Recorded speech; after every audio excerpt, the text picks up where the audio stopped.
racontez-moi ce que fait Angus.ai.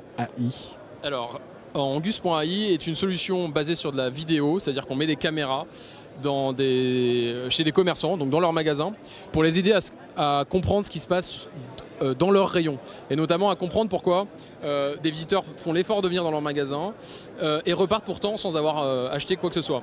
Il y a plein de raisons à cela. Peut-être qu'ils ne trouvent pas le produit qui les intéresse, peut-être que le produit le trouve mais il est trop cher, peut-être qu'il est au bon prix, il le trouve mais il n'y a pas de vendeur pour les aider. Bref, il y a plein de solutions, il y a plein de cas possibles, de problèmes possibles.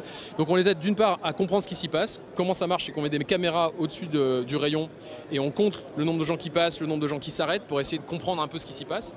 Et dans certains cas, quand on le peut, on va aider les commerçants à aller agir directement pour transformer plus de visiteurs en clients. Notamment, exemple, quand on détecte que quelqu'un a l'air d'hésiter devant un produit depuis 3 ou 4 minutes. C'est beaucoup quand même 3 ou 4 minutes pour hésiter sur un paquet de pâtes. Ouais, mais je pense pas forcément au paquet de pâtes, je pense à un congélateur ou à, vous voyez. Un achat impliquant, comme on dit. Voilà, à forte marge pour les retailers. Donc c'est des achats justement qu'ils n'ont pas envie de louper. Quand on détecte des comportements d'hésitation comme cela, on est capable, nos algorithmes sont capables d'aller notifier les forces de vente en disant tiens, tu es au rayon clé USB, peut-être que tu devrais aller voir au rayon gros électroménager, il y a quelqu'un qui est là depuis 10 minutes. Ok, donc on imagine que ça remonte sur une tablette, ça remonte sur un téléphone et on est dans une grande surface et on leur rappelle qu'il faut arrêter la pause café. Pause café ou qui sont simplement dans un autre rayon. Oui, ou ils font autre chose en résumé. Alors comment ça fonctionne? Je veux dire, vous pouvez nous montrer un tout petit peu comment se fait le scanning c'est une caméra qu'on voit là? On utilise des caméras qui sont soit au plafond, comme celle qu'on voit là, c'est un faux plafond, ou des caméras qui sont plutôt à hauteur d'homme. Alors selon la position de la caméra, on voit différentes choses. Au plafond, on voit plutôt les têtes des gens, c'est ce qu'on voit ici, donc on est capable quand quelque chose bouge, on est capable de voir que c'est un humain qui se balade ici ou là. Donc ça nous permet de faire une analyse globale, genre combien de gens passent, combien de gens s'arrêtent, tout bête. Enfin, c'est déjà pas mal, mais on s'arrête là. Si on veut faire plus, on a besoin de caméras qui voient les visages, et quand on voit les visages, on est capable de voir que vous êtes un homme, c'est pour ça que c'est bleu, que vous avez entre 32 et 38 ans. On est pas mal, ouais. Et on est aussi capable de voir que vous êtes en train de regarder le device, la caméra. Et on imagine que cette caméra elle est dans un rayon, c'est-à-dire qu'on est capable de voir que vous êtes en train de regarder le produit. Ça nous permet de mesurer une forme d'intérêt.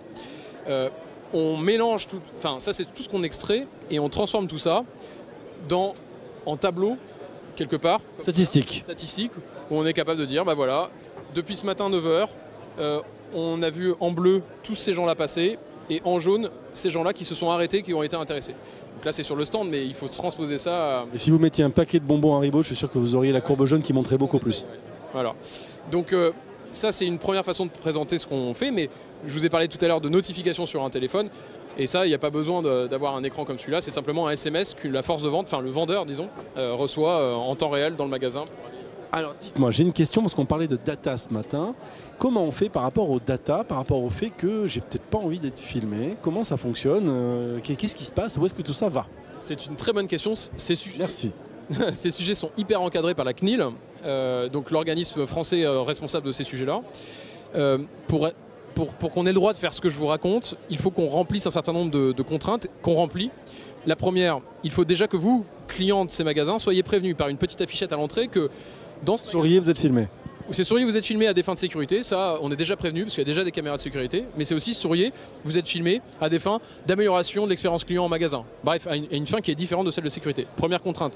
La deuxième, les datas brutes, c'est-à-dire la vidéo dans notre cas, doit être traitée à la volée et absolument pas conservée. C'est-à-dire que nulle part, ni sur nos serveurs, ni sur les serveurs de nos clients, c'est-à-dire les commerçants, il y a quelque part votre photo. Donc les algorithmes prennent votre photo, extrait ces algorithmes ce qui les intéresse, vous êtes un homme et vous êtes arrêté devant tel produit, mais après on oublie votre tête. Et la troisième chose, dans ce qu'on extrait, on ne doit pas extraire des choses qui nous permettent de vous reconnaître plus tard. Donc on ne peut pas extraire de données biométriques. Et coup de bol, ce qu'on a besoin d'extraire, nous c'est simplement qu'un homme est passé et qui s'est arrêté 3 secondes.